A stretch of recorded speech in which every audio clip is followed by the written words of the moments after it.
Okay, so let me just start by saying I never thought I'd be writing one of these posts. You see them all the time on here, these stories about betrayal that feel like they happen to other people, in other lives. Until they are yours.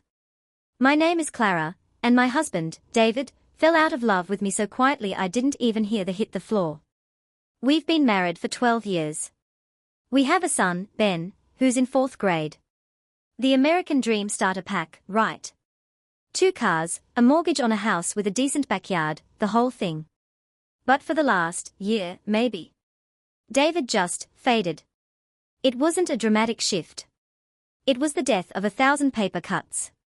Conversations that ended in monosyllables. His hand on my back, a gesture that used to be possessive and warm, now just a brief, absent-minded press before he moved past me to get his phone. He started working later, or so he said. Parent-teacher conferences. You're better at that stuff, babe. Soccer practice. I've got a report to finish. I became the manager of our family, and he became the vaguely interested board member. The intimacy didn't vanish, it became scheduled, quiet. A duty. I'd catch him looking at me sometimes, not with dislike, but with a blankness that was worse. As if I were a piece of furniture he'd walked past for a decade, and had only just now registered was slightly the wrong shade. I blamed work stress. I blamed the monotony of middle-aged life. I started working out more, bought new lingerie, tried to plan date nights. He'd participate, but it was like his soul was on a 5-second delay. His kisses were closed-mouth and quick. His touch felt like it was checking a box. The first real sign, the one I can point to in hindsight, was his sudden, intense interest in Ben's education. He'd never been the one to email teachers, but he started asking detailed questions about Mrs. Finch. Is she patient with Ben? What's her teaching style like? He volunteered to be the one to drop off Ben's forgotten project at school one afternoon, something he'd never done before.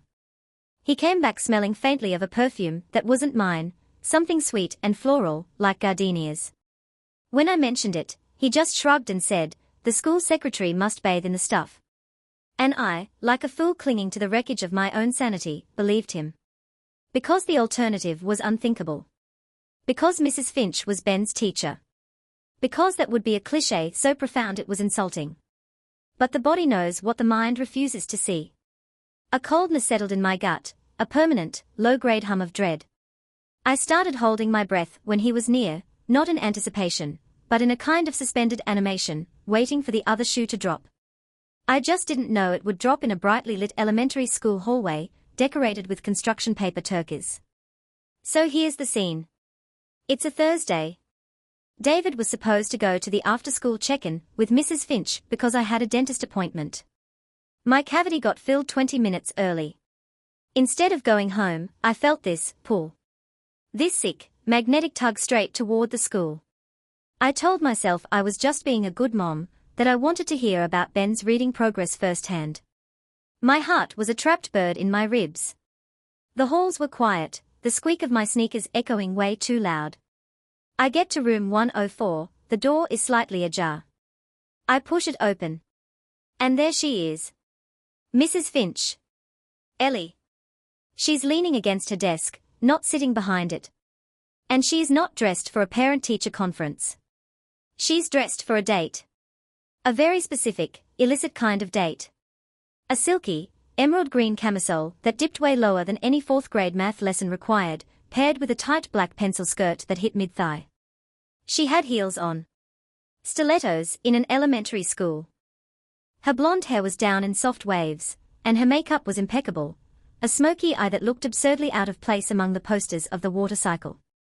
But it was her posture that stole the air from my lungs. She was poised, waiting. A predator at a watering hole.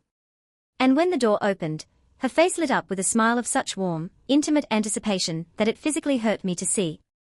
Then she saw it was me. The smile didn't fall. It reconfigured. It cooled from "you're here" to "oh, it's you." A polite, professional mask slid down, but not before I saw the flicker of annoyance, of interrupted plans. "Clara," she said, her voice a little too bright. "I thought David was coming." "My appointment ended early," I said, my own voice sounding robotic. He must have gotten the times mixed up. The lie fell out, automatic, to save my own dignity in front of this woman, who was so clearly not expecting me. We had the most surreal, painful conversation of my life. She talked about Ben's budding creativity, while her eyes kept flicking to the door. She complimented David's involvement, saying how refreshing it was to see a father so dedicated. Each word was a tiny, precise incision. Then it happened. As she turned to grab a folder from a low shelf, she deliberately, I swear to God, deliberately, fumbled a stack of papers. They scattered at my feet. With a little gasp, she bent over from the waist, giving me a full, blatant view down the front of that camisole. And there, nestled against her pale skin, was a necklace. A simple silver chain with a small, intricate compass pendant. I'd bought that pendant for David on our 10th anniversary. Asterisk to help you find your way back to me, asterisk I'd joked. He'd said he lost it months ago while hiking. The world tilted. The bright colors of the classroom swam into a nauseating blur. I heard myself make a sound, a small, choked gasp. She straightened up, her hand fluttering to the pendant, her fingers closing around it in a possessive little fist. Her eyes met mine, and in them was no apology, no guilt. There was a challenge. A cold, victorious gleam. Everything okay, Clara? She asked, her voice sweet as poisoned honey. I couldn't breathe. I just mumbled something about a headache, turned, and walked out on legs made of water. I made it to my minivan before the first, silent, seismic sob ripped through me. I sat there in the pickup line, surrounded by moms in SUVs, and realized my marriage had just been murdered in a room smelling of whiteboard markers and child-sized despair. And my husband wasn't just having an affair. He had given another woman the token I'd meant to anchor him to us. He had allowed this to happen. He had set the stage for this humiliation. And he was supposed to be here. Which meant he was probably on his way to her. I drove home on autopilot. The world outside the windshield was just a blur of color and light, no more real than a TV screen. My mind was a stuck record, playing two images on a loop, the compass pendant against that stranger's skin, and the cool challenge in her eyes. I didn't cry. I was past that initial rupture. Now, I was in the cold, hollow silence that comes after the explosion. Our house felt like a museum of a life I no longer lived. I didn't turn on the lights. I just sat on the bottom step of our staircase, in the gathering dusk, and waited. I needed to see him walk in. I needed to watch the performance. His key in the lock was so normal it felt grotesque. The door swung open, and he was backlit by the porch light, a silhouette of my husband. He kicked off his shoes, hung his keys on the hook. Hey, he called out, his voice easy. Ben's at Matt's for the night, right? Quiet evening. He walked into the living room, saw me on the stairs, and paused. You okay? Sitting in the dark. How was the meeting with Mrs. Finch? I asked. My voice was calm, flat. A still surface over a dark depth. He didn't even flinch. He walked to the kitchen island, opened the fridge for a beer. The asterisk PSSHT asterisk of the cap was absurdly loud. Fine. Quick. Ben's doing well. She says he's a bright kid. He took a long swig, his back to me. What was she wearing? A beat of silence. Then a half laugh, a puff of air. What? Ellie. What was she wearing? He turned then, leaning against the counter. I could just make out his face in the dim light from the fridge. A mask of benign confusion. Clara, what kind of question is that? I don't know. Teacher clothes. A cardigan or something. A asterisk cardigan star. The word hung in the air, a pathetic, flimsy lie. I saw the emerald silk, the sharp line of that skirt. I felt a surge of something so dark it tasted like metal in my mouth. You lost the compass pendant I gave you, I stated. He sighed, a put-upon sound. Yeah, babe, I told you that. Months ago.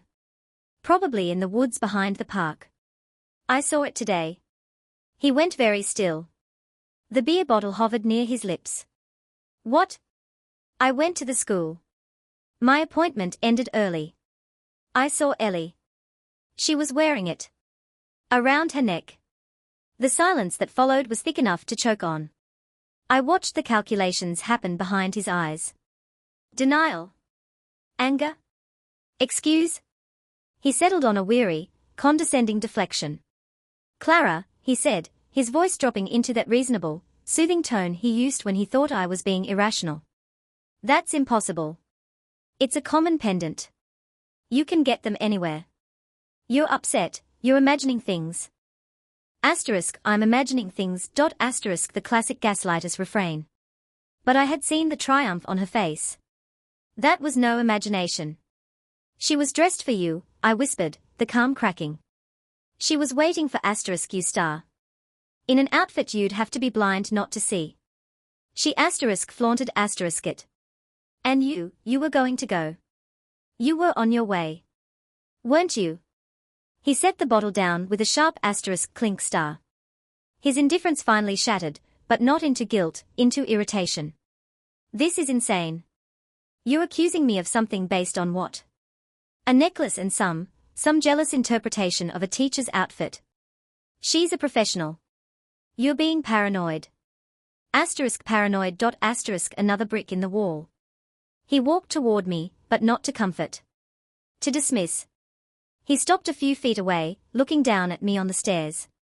In his eyes, I didn't see love, or fear, or even regret. I saw inconvenience. I was a problem to be managed, a scene he hadn't anticipated. I'm tired, he said, finally. It's been a long day. I'm not doing this. He moved to walk past me, up the stairs to our bedroom.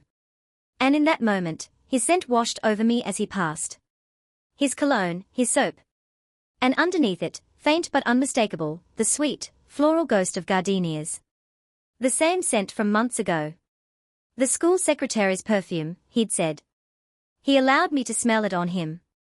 He allowed her to wear my gift.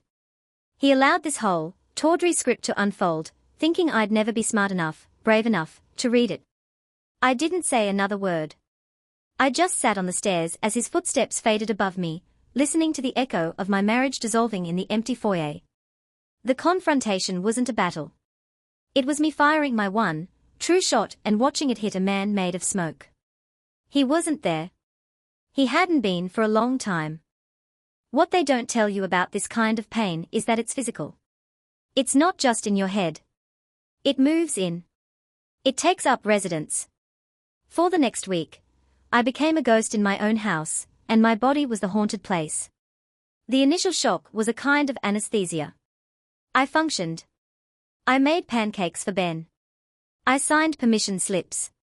I washed David's shirts and folded his underwear, my hands moving on autopilot while my mind screamed. But then the anesthesia wore off, and the surgery began. The grief hit in waves, each one stranger and more violent than the last. The first was pure, unadulterated rage. I'd be loading the dishwasher, and suddenly imagine sweeping every plate onto the floor, just to hear the crash. I'd see his coffee mug and think about hurling it against the wall. The fury was a hot, red creature living behind my sternum, clawing to get out. It was directed at him, at her, but also, viciously, at myself. For not seeing it sooner.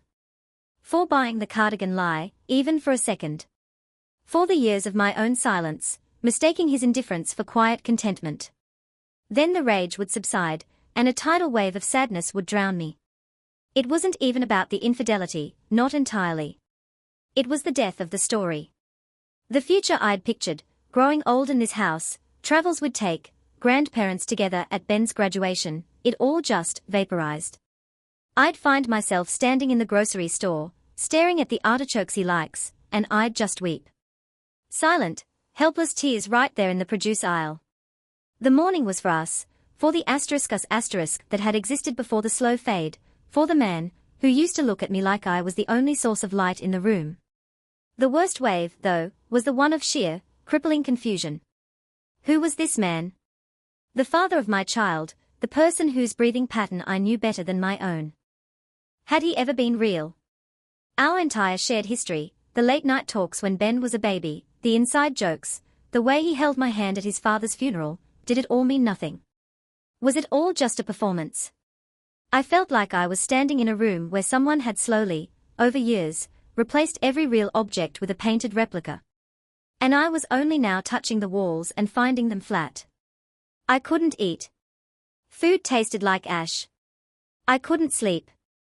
When I did, I'd dream of that classroom, but it would be empty except for that compass pendant, swinging like a hypnotist's watch. I'd wake up gasping, the scent of gardenias clinging to the dream. And through it all, David persisted. In his indifference.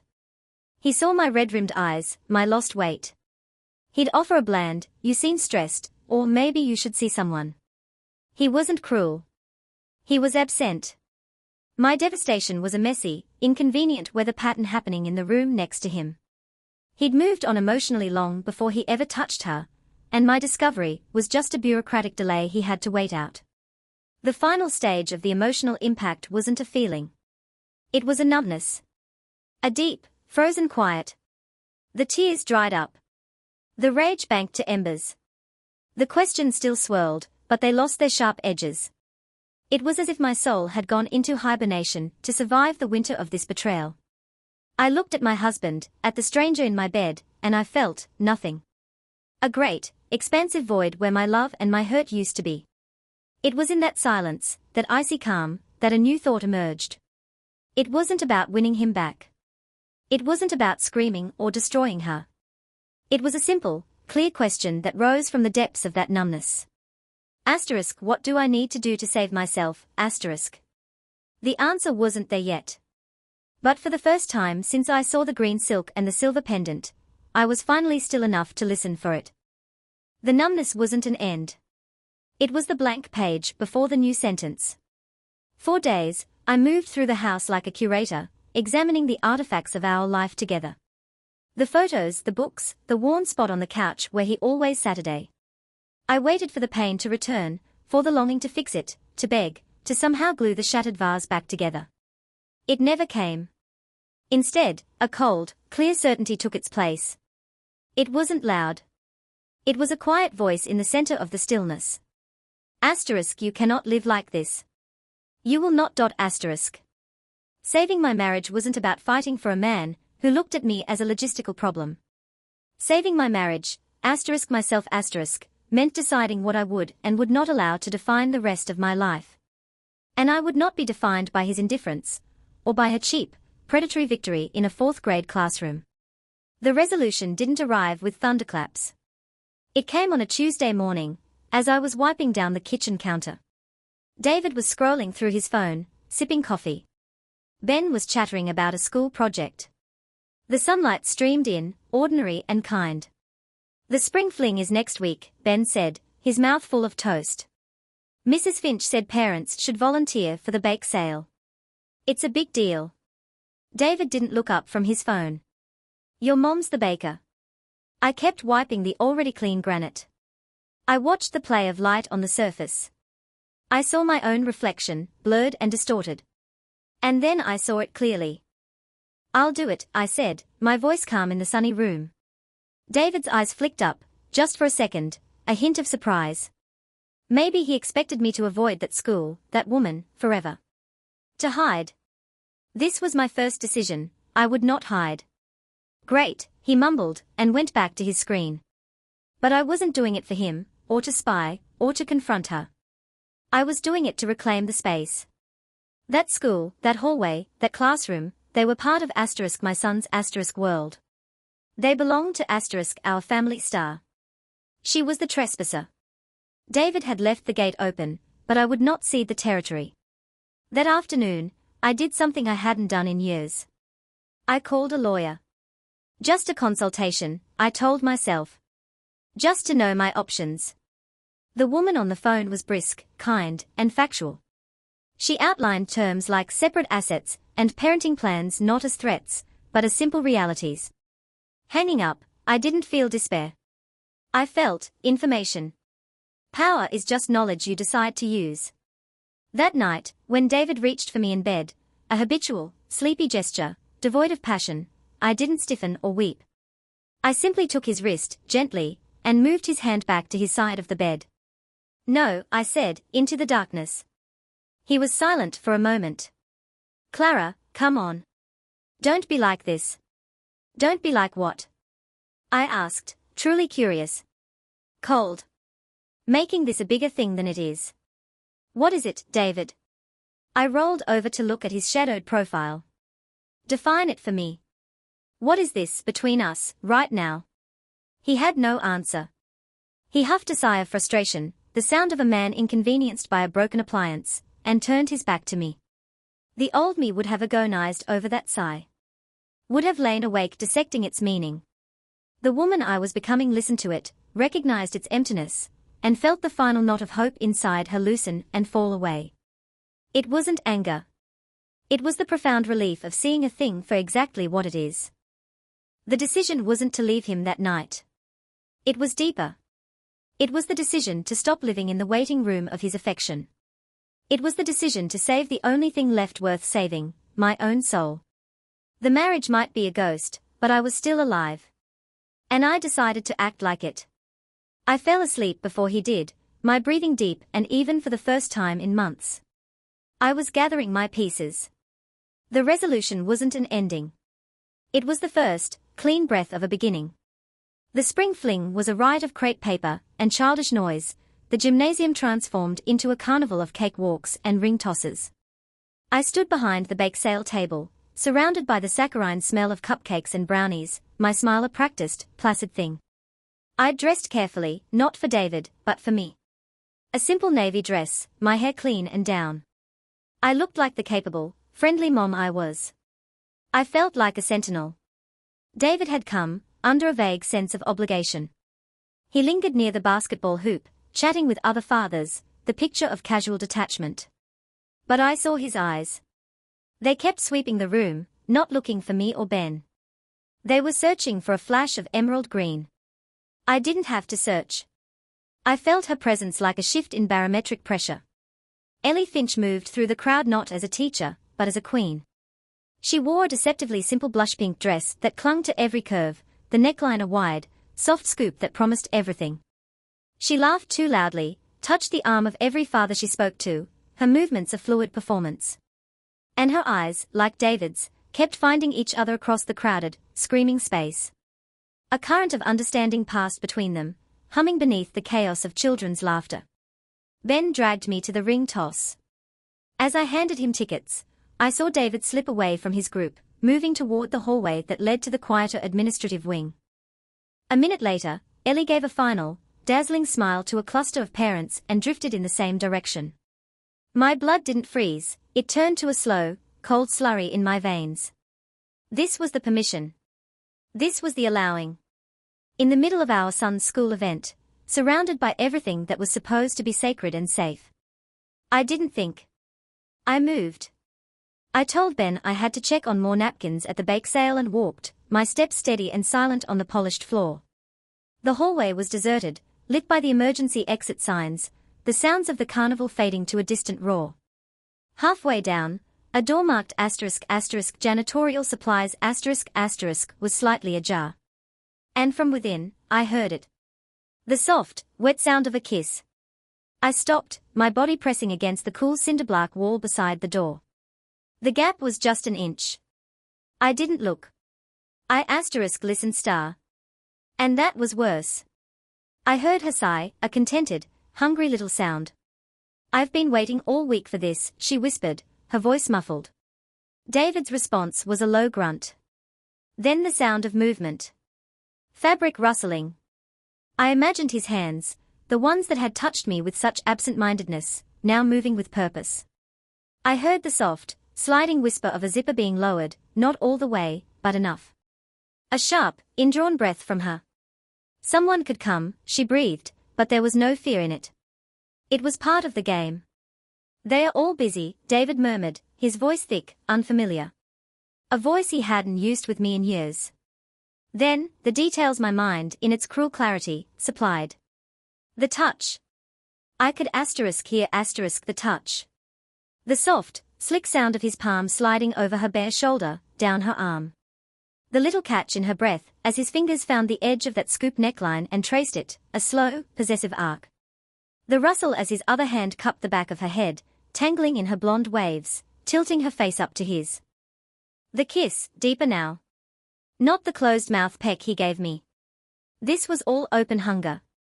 I could hear the wet, intimate meeting of mouths, the soft, sucking pauses, the tiny moan that vibrated in her throat. My own breath was held so tightly my lungs burned. I was a statue, carved from ice and shame. His hand would be on the small of her back now, pressing her into him. I knew the feeling of that press, the alignment of hips, the firm pressure that spoke of want. He would be kissing her neck, just below her ear, the place he knew made a woman shiver. She would be arching into him, one hand fisted in his shirt, the other trailing down his chest, lower. I heard a sharp, metallic clatter, a mop bucket being nudged, and a simultaneous, gasped laugh from her. "David, the supplies." "Forget the supplies," he growled, and there was a new sound, the rough, eager sound of hands not just caressing but claiming. The rustle of her dress being tugged, the slip of fabric over skin. A low, approving sound from him. "God, you're beautiful." And in that moment, in the dim, chemical-smelling closet, my husband was fully, passionately alive. He was present in every nerve ending, every sensation. He was ** for her in a way he had refused to be for me for years. He allowed this intimacy. He chased it. He chose the dust and darkness with her over the light and life with his family, 20 yards away. The foreplay wasn't just physical. It was an emotional consummation I was locked out of. It was the sound of my replacement being worshipped. I didn't cry. I didn't scream. I slowly, silently, let out the breath I'd been holding. The cold slurry in my veins solidified into something hard and diamond-sharp. A final, unbreakable truth. I turned and walked back to the gym, to the bake sale table, to my son. The cheerful noise hit me like a wall. I smoothed my navy dress. I rearranged a plate of cookies. I smiled at a parent asking for change. Inside, the last fragile thread holding me to the woman I used to be, the one who hoped, who waited, who believed in cardigan lies, finally snapped. The hearing was over. The verdict was in. And now, it was time for the sentence. The setting didn't change. It was still our American suburban life, the one with the trimmed lawns and the silent cars in driveways. But after the spring fling, the setting became a stage, and I was no longer an extra in my own story. I was the director, the stage manager, and the lead actress preparing for her final, decisive act. I didn't confront him that night. I served Ben dinner. I asked David to pass the salt. I listened to the mundane details of his day, the fiction of his life, with the detached interest of an anthropologist. The closet foreplay, the sounds, the betrayal, they were data points now. Evidence. The emotional part was a closed case. This was logistics. My first move was practical. I accessed our shared cell phone account online, a password he'd never changed because he assumed I'd never look. There it was, a river of texts, calls lasting hours late into the night, all to a number I didn't recognize. I took screenshots. I saved the PDF of the bill. I felt nothing but the quiet click of a lock turning. My second move was financial. I opened a new bank account in my name only. I started quietly diverting small, untraceable amounts from the grocery budget, from the household cash. I met with the lawyer again, this time in person. I brought my evidence. She called it compelling. She drew up papers. They sat in a sealed envelope at the bottom of my handbag, a tangible weight. The confrontation, when it came, wasn't the screaming match of part 3. It was a quiet execution. I waited until Ben was on a weekend sleepover. I made a pot of coffee. I set 2 mugs on the kitchen island, the one he'd bought on a trip to Seattle years ago, and my favorite, the chipped one with the sunflower. He came downstairs, expecting my silence, my passive presence. "Coffee." "Thanks," he said, reaching for his mug. "Sit down, David. We need to talk." He paused, then sat, his posture wary. "Okay. What's up?" I slid the cell phone bill printouts across the island. Then a printed photo of the compass pendant from a jeweler's website, circled. "I'm not asking for explanations," I said, my voice even, conversational. "I am giving you information. I know about Ellie. I have known. I heard you both at the spring fling, in the supply closet." His face went through a fascinating transformation, confusion, irritation, then a slow, dawning shock as he realized this wasn't an emotional ambush, it was a debriefing. He opened his mouth. Clara, I can expl. I don't want your explanation, I interrupted, not unkindly, but with finality. Your explanations are lies, and I'm tired of them. What I want is to tell you what is going to happen. He stared, mute. The indifference was finally, truly gone, replaced by stunned disbelief. He was not prepared for my calm. I have seen a lawyer. Here are the proposed terms for a separation agreement. I placed the sealed envelope next to the phone bills. You will move into the apartment over the garage while we figure this out. We will tell Ben together, in an age-appropriate way, that Mommy and Daddy are going to live apart for a while. We will do this with a family counselor present. You will cease all contact with Ellie Finch outside of what is professionally required for Ben's education, and you will provide me with access to all parent-teacher communications. If you do not, I will file a formal complaint with the school board citing the inappropriate relationship and the compromising position it puts our child in. I took a sip of my coffee. It was still hot. This is not a negotiation. This is the new reality. You allowed this to happen. You chose this path. And these, I said, tapping the papers, are the consequences. He was pale. You can't just dictate terms like this. I can. And I am. I met his gaze. For the first time in years, he was truly seeing me. Not the wife, the appliance, the background noise. He was seeing the woman whose world he broke, who had, piece by painful piece, put herself back together into something harder and stronger. The man who loved me is gone. You killed him with your indifference. What's left is a business partner in raising our son. And from now on, we will conduct business with clear boundaries. He had no weapon against my calm. His lies were useless. His excuses evaporated in the face of my facts. He sputtered about trying, about counseling, about us. Us, I repeated, and I actually smiled, a small, sad thing. David, there is no us. There hasn't been for a long time. You made sure of that. Now, you can choose how the rest of this goes. You can be a cooperative co-parent, or you can be an adversary. But you don't get to be my husband anymore. That privilege, I said, picking up my sunflower mug, you threw away in a janitor's closet. I left him sitting there, surrounded by the evidence of his betrayal and the architecture of his new life. I walked into the backyard. The sun was shining. A neighbor was mowing their lawn. The setting was so normal it was almost funny. I breathed in the smell of cut grass and possibility. The grief was a quiet companion now, not a master. The rage was a cool engine, driving me forward. I had taken the scattered, shattered pieces of myself and assembled them into a compass of my own making. And for the first time in a very long time, the needle was pointing true. Not to him. Not to the past. But forward, into a future I would build for myself and my son, one deliberate, unchained day at a time. So, here I am. It's been 8 months. I'm sitting in the small, sunny living room of my apartment, my apartment, with books I chose on the shelves and a couch that no one gets to ignore me from. Ben is with his dad for the weekend. The silence is not empty, it's full of my own breath, my own thoughts. It's peaceful. If you're reading this, maybe you're in the thick of it. Maybe you just found the texts, or smelled the perfume, or felt the chilling vacuum of his indifference. Your heart is a raw, exposed nerve and the world feels like a funhouse mirror. I'm not here to tell you it's easy. I'm here to tell you what's on the other side of the hell you're walking through. What I learned is this: infidelity isn't just about sex. It's about disrespect. It's a sustained, conscious choice to devalue you and everything you built.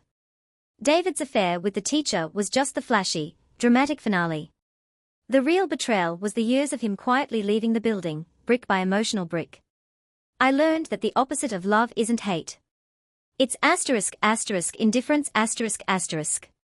And once you see it, really see it in his eyes when you're breaking, you can never see it. That was the gift, as brutal as it was. It shattered the illusion so completely, there was nothing left to glue back together. My advice, if you want it. 1 ***, feel everything, but don't drown in it. The rage, the grief, the confusion, they are all valid. Let them wash over you. Scream into a pillow. Drive to an empty parking lot and cry so hard you get a headache. But set a timer. You cannot live in that storm.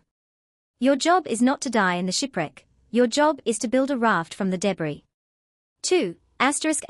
Become a scientist, not a detective. Don't waste your spirit piecing together his story, the timelines, the lies, the sordid details. Gather only what you need for your own clarity and legal protection, then stop. Shift your inquiry to yourself. What do I need to feel safe today?